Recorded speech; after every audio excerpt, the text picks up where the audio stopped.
Can we recite the Quran during the Urdu Jumu'ah khutbah in a Hanafi mosque?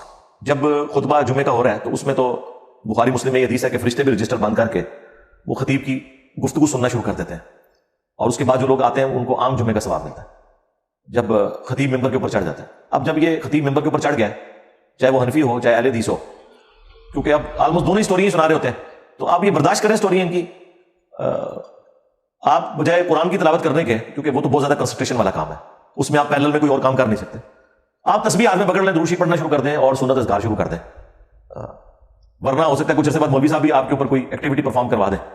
یہ تو اتنے جاہل علماء ہیں، یہ لوگ سنت کو بھی اپنے لیے توہین سمجھتے ہیں۔ بخاری مسلم میں حدیث ہے کہ جمعے کی تقریر نبی علیہ السلام خود کر رہے تھے، ایک شخص آیا اور مسجد میں بیٹھ گیا، نبی علیہ السلام نے اس سے پوچھا کہ تو نے مسجد میں آنے کے 2 نفل پڑھ لیے ہیں جو جمعے کے دن پڑھے جاتے ہیں؟ اس نے کہا نہیں یا رسول اللہ۔ تو آپ نے فرمایا کھڑا ہو اور مختصر پہلے 2 رکعت ادا کر، اس کے بعد بیٹھ۔ یعنی امام اگر تقریر بھی کر رہا ہو تو جمعے کے دن کا یہ پروٹوکول ہے کہ آپ نے مسجد میں بیٹھنے سے پہلے 2 رکعتیں پڑھنی نبی علیہ السلام نے اپنی تقریر روک دی۔ وہ شخصیت جن کے بارے میں صحیح بخاری میں آ رہا ہے کہ نبی علیہ السلام نے فرمایا کہ اگر کوئی شخص جمعے کے خطبے اور تقریر میں کسی بولنے والے شخص کو زبان سے خاموش کرواتا ہے تو وہ بھی اتنا بڑا مجرم ہے، ہاتھ کے اشارے سے کروائے، کیونکہ جب وہ کہہ رہا ہے نا تو خاموش ہو جاتا تو وہ بھی تو شور میں اضافہ کر رہا ہے۔ نہیں، میں اب یہاں گفتگو کر رہا ہوں، ایک بندہ کو بولتا ہے ایک دوسرا سے چپ کرواتا ہے تو میری بات تو وہیں رہے گی نا، اس نے بھی تو وہی حصہ ڈالا نا، ٹھیک ہے۔ اس کا طریقہ یہ کہ اسے پیار محبت سے پکڑیں اور باہر جا کے کلام مسلم کر دیں اس کے ساتھ جو کر رہا ہے آپ نے، ٹھیک ہے، لیکن وہاں تو آپ اپنی آواز بلند نہ کریں۔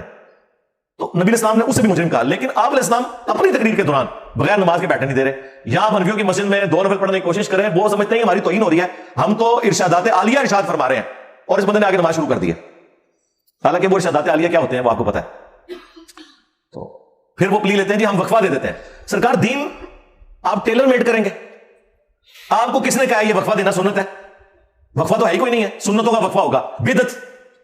بخاری مسلم دونوں میں حدیث ہے، نبی علیہ السلام نے فرمایا جو شخص سب سے پہلے جمعے والے دن مسجد میں آتا ہے نا اسے اونٹ نہر کرنے کا ثواب ملتا ہے، اس کے بعد جو آتا ہے اسے گائے کی قربانی کا، اس کے بعد جو آتا ہے اسے بھیڑ یا بکری قربان کرنے کا، اس کے بعد جو آتا ہے اسے مرغی قربان کرنے کا، اور جو اس کے بعد آتا ہے اسے انڈا صدقہ کرنے کا ثواب ملتا ہے۔ اس حدیث سے انڈے کا حلال ہونا بھی ثابت ہو گیا امام حنیفہ کے بغیر، کیونکہ صدقہ ہمیشہ حلال چیز کا ہوتا ہے، حرام چیز کا نہیں، تو انڈا کھانا جائز ہے، بخاری مسلم دونوں سے ثابت ہو گیا۔ وہ جی پتہ نہ چلے تو کس امام سے پوچھے؟ سرکار اس امام سے پوچھیں جس کی قبر مدینے میں ہے صلی اللہ علیہ وسلم۔ نہیں، اس امام کا ہمیں کون پتہ بتائے گا؟ سرکار اس امام کا پتہ وہ بتائے گا جو امام ای سے شروع ہوتا ہے، انجینئر محمد علی مرزا EMAM، یہی میں کہہ سکتا ہوں، اور بتائیں کس کا نام لینا ہے، میں لے دیتا ہوں، کوئی ہے بندہ 10 منوی، سب کہانی باز اپنے اپنے بابیاں کی اسٹوریاں سنا سنا کے مر گئے۔ تو نبی اسلام فرمایا کہ جو اینڈ پہ آتا ہے اسے انڈا صدقہ کرنے کا، اور اس کے بعد رشتے رجسٹر بند کر دیتے اور الذکر سننا شروع کر دیتے ہیں۔ الذکر نبی علیہ السلام نے جمعے کی تقریر کو کہا ہے، جمعے کا دن تذکیر کا دن ہے، نصیحت کا دن ہے، قرآن کو بھی کہا گیا الذکر انا نحن نزلنا الذکر وانا له لحافظون، یہ قرآن اللہ کی یاد دہانی والی کتاب ہے، بے شک ہم نے اس الذکر کو نازل کیا، ہم ہی اس کی حفاظت کرنے والے ہیں۔ تو جمعے کے دن اس کا مطلب ہے قرآن پڑھا جانا چاہیے، جی ایسے ہی ہے۔ مسلم شریف میں حدیث ہے کہ نبی علیہ السلام کے جمعے کا خطبہ قرآن ہی ہوتا تھا، اور کم از کم 4 حدیثیں مسلم میں موجود ہیں کہ نبی علیہ السلام کے جمعے کے خطبے میں سورہ قاف کی تلاوت ہوتی تھی، سورت نمبر 50 نمبر، سورت الکہف نہیں، قاف 2 نقطوں والا قاف کینچی والا، جس کے اوپر وہ پھر بڑی سی مد ڈلی ہوتی ہے حروف مقطعات میں سے، کیونکہ وہ تذکیر والی ہے، اس کے اوپر میں نے تفصیلی ایک ویڈیو ہے، مسئلہ 59 میرا سورہ قاف کے اوپر۔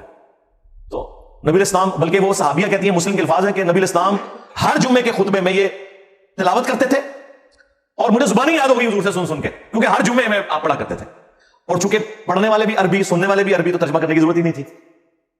لیکن آج کل سورہ قاف کون پڑھتا ہے؟ یہ صرف جماعت المسلمین والے ہیں وہ پڑھتے ہیں، لیکن وہ بھی خالی کھانا پوری کرتے ہیں، عربی میں پڑھ دیتے ہیں، عربی پڑھ کے ترجمہ بیان کریں نا، کیونکہ جمعے کا خطبہ تذکیر کے لیے، تو تذکیر کا مطلب یہ ہے کہ وہ اگر آپ کے سننے والے انگریزی زبان جانتے ہیں تو خطبہ انگریزی میں ہو، پنجابی جانتے ہیں تو پنجابی میں ہو، عربی ہے تو عربی میں ہو، اردو ہے تو اردو میں ہو، تاکہ لوگوں کو بات سمجھ آئے۔ تو نبی السلام کا فرمان ہے کہ اس کے بعد پھر فرشتے رجسٹر بند کر دیتے ہیں، اور اس کے بعد جو لوگ آتے ہیں ان کے نام نہیں لکھے جاتے، لیکن بس ایک خانہ پوری ہو جاتی ہے کہ انہیں جمعے کی فرضیت ان سے ثابت ہو جاتی ہے۔ اچھا، اکثر لوگ پوچھ رہے ہوتے ہیں کہ جی وہ حنفی حضرات جو ہیں وہ تو عربی خطبہ علیحدہ پڑھتے ہیں، تو وہاں ہم عربی خطبے سے پہلے پہنچ جائیں، جو کہ پہنچتے ہیں آخری 5 منٹ میں، تو ہم تو خطیب کے ممبر پہ چڑھنے سے پہلے ہی پہنچ گئے۔ نہیں سرکار، خطیب پہلے سے ہی ممبر پہ چڑھا ہوا ہوتا ہے، کیونکہ وہ اردو تقریر کر رہا ہوتا ہے نا، پہلی دفعہ جب وہ ممبر پہ چڑھتا ہے نا، اس وقت سے پہلے آپ نے پہنچنا ہے، اور جو بھی آدھا پونا گھنٹہ ہے وہ آپ نے تکلیف برداشت کرنی ہے اس کی اسٹوریوں کی. ویسے اگر آپ میمز کی نیت کر لینا تو یقین کریں آپ انجوائے کریں گے. غصہ کھانے کی ضرورت ہے. آپ یہ نیت کر لیں کہ اس میں سے کون کون سی میم بن سکتی ہے, اس میں کون سی بات فٹ ہو سکتی ہے, آگے گھر آگے کلپ چڑھائیں اور انجوائے کریں. اگر آپ یہ بیٹھیں گے نا سوچ کے کہ یہ قرآن و سنت بتائے, وہ تو اسے بتانا کوئی نہیں ہے, تو آپ کو تکلیف ہوگی. بیٹھنا تو ہے ہی آپ نے. یا اہل حدیث حضرات جو ہیں وہ کافی حد تک اس حوالے سے قرآن و سنت کو بیان کر دیتے ہیں, باقیوں کا تو بالکل ہی پتہ صاف ہے, آپ سمجھ لیں اس حوالے سے. وہ تو بس آج کل جمعے کے خطبوں میں نوحہ اور مرسی چل رہا ہے میرے خلاف, اور کچھ نہیں ہے. اور اگر وہ آپ کو جانتے ہیں کہ میں آپ کا اسٹوڈنٹ ہوں تو آپ سامنے جا کے 2 رکعتیں نیت کر لیں. انشاءاللہ جو آپ سننا چاہتے ہیں وہ تقریر کا رخ کہیں سے بھی ہوگا, مڑ کے اس طرف ہو جائے گا. اور یہ درجنوں مسجدوں کا فرسٹ ہینڈ نالج میرے پاس ہے کہ وہ تقریر کہاں سے شروع ہوئی اور کس طرف چل پڑی اسی وجہ سے. تو آپ کی ذمہ داری ہے کہ آپ جمعے کے خطبے میں صبر و شکر کر کے بیٹھ دیں. آپ کو زیادہ مسئلہ ہے تو آپ ذکر اذکار شروع کر دیں. 2 نفل تو آپ نے وہ پڑھنے ہی پڑھنے ہیں. اور بخاری مسلم کے الفاظ ہیں کہ جو جلدی آتا ہے پھر جتنا اللہ توفیق دے وہ نماز پڑھے, 2 4 6 8 جتنی مرضی. اکثر لوگ پوچھتے ہیں نا جمعے کی رکھتے کتنی ہیں. سرکار جمعے کی نماز سے پہلے جتنی آپ چاہے پڑھ لیں. اگلے زمانوں میں تو صرف شہروں میں جمعے ہوتے تھے نا, سنت بھی یہی ہے. تو لوگ صبح سویرے گاؤں ایریا سے آ جاتے تھے, پھر وہ نوافل پڑھتے رہتے تھے, صلاۃ و تسبیح پڑھتے تھے, بہت اچھی بات ہے. لیکن جب خطیب ممبر پہ آ جائے پھر 2 سے زیادہ رکھتے نہیں آپ نے پڑھا. اور بعد میں کتنی پڑھنی ہے وہ مسلم شریف میں حدیث ہے کہ 4 رکعتیں پڑھنی ہے. جن احادیث میں 2 رکعتوں کا ذکر ہے اس میں عدم ذکر ہے باقی کا, کیونکہ مسلم میں واضح الفاظ ہے کہ جس نے جمعے کے بعد نماز پڑھنی ہے وہ 4 رکعت پڑھے. 4 اکٹھی بھی پڑھ سکتے ہیں, 2 کر کے بھی پڑھ سکتے ہیں. اور جمعے کے اپنے 2 فرض ہیں. اور عموماً صحابہ کرام کی روٹین تھی کہ وہ جمعے سے پہلے بھی 4 رکعتیں پڑھتے تھے اگر وہ خطیب کے ممبر پہ چڑھنے سے پہلے پہنچے. لیکن خطیب اگر ممبر پہ آ جائے پھر 2 سے زیادہ نہیں پڑھنی. تو یعنی جمعے والے دن اس کا مطلب ہے کہ 6 سنتیں تو اوبلیگیٹری ہیں موقعہ, 2 پہلے اور 4 بعد میں. بہتر ہے 4 پہلے 4 بعد میں. اور سیم وہی جو زور کی نماز ہے, زور میں بھی آپ دیکھ لیں کہ پہلے 4 سنتیں موقعہ ہیں جو صحیح مسلم میں حدیث ہے, بخاری میں بھی کچھ حصہ موجود ہے, اور بعد میں 2 سنتیں موقعہ ہیں. لیکن بعض روایتوں میں 4 بھی نبی اسلام نے پڑھی ہیں, جو ابن ماجہ میں حدیث ہے کہ جو ظہر سے پہلے اور بعد میں 4 رکعتیں پڑھے تو اللہ تعالیٰ اسے جہنم کی آگ سے آزادی عطا فرما دے گا. صحیح سند کے ساتھ ہے. تو جمعے کی ٹوٹل پھر جو اوبلیگیٹری رکعت ہے نا فرض کے علاوہ وہ 6 ہیں, 2 پہلے 4 بعد میں.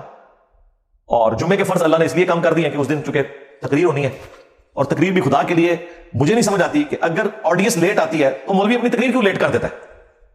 وہ کہتے ہیں ہم اسے سنائیں. آج کل یار اولاد نہیں ماں باپ کی بات سنتی, آپ لوگوں کے ساتھ کون سی زبردستی کر رہے ہیں کہ انہیں کچھ ٹھسوا کے بھیجیں گے. آپ 1:30 بجے کا ٹائم ہے, 1:20 پہ تقریر ختم کر دیں. جنہوں نے سنتوں کا وقفہ دینا ہے اور جنہوں نے سنت کے مطابق خطبہ کرنا ہے وہ تو دونوں خطبے کھڑے ہو کے جس اہل حدیث دیتے ہیں وہ سنت ہے. اس کے بعد ڈائریکٹلی جو ہے وہ آپ 1:30 کا ٹائم ہے, پورے 1:30 بجے جماعت کھڑی ہو جانی چاہیے. لوگ بیچارے کس طرح آفس سے اپنے کام کاج سے نکلے ہوتے ہیں, یہ دیکھتے ہیں کہ لوگ 1:25 پہ آ رہے ہیں تو پھر کہتے ہیں ٹھیک ہے بدلا لانے تھوڑے کروں, اسی بھی 1:45 کھڑی کریں گے. تو کیا ہوگا, وہ جتنی دیر بیٹھے ہوئے نا دل میں آپ کو گالیاں نکال رہے ہیں کہ یار یہ کیسا آدمی ہے, یہ ایسے کیوں کر رہا ہے. جسے شوق ہوگا وہ خود بخود یوٹیوب پہ جا کے آپ کے ارشادات عالیہ سن لے گا, جو آپ نے اقوال ذریعے ارشاد فرمائے ہیں نا وہ سن لے گا, جو آپ نے فرمانا ہے آپ اس وقت فرما دیں. تو یہ سافٹ جو سوشل میڈیا کی دعوت ہے اس کا فائدہ ایک یہ بھی ہو رہا ہے کہ اگر کسی کو شوق ہے یوٹیوب پہ جا کے خود دیکھ لے گا. اکثر لوگ تو اپنی ریکارڈنگز کر کے چڑھا بھی رہے ہیں. پھر اگر کسی نے یہ نہیں کرنا تو آپ جمعہ ٹائم پہ ختم کریں, اس کے بعد آپ تقریر کے اینڈ پہ اناؤنسمنٹ کریں گے کسی نے اگر کوئی سوال کرنا ہے تو میں جمعے کی نماز کے بعد اویلیبل ہوں. سرکار وہ جو جمعے کی نماز کے بعد 2-4 بندے آپ کے پاس آئیں گے نا وہ 2-4 ہیرے ہیں, ان کے اوپر آپ محنت کریں.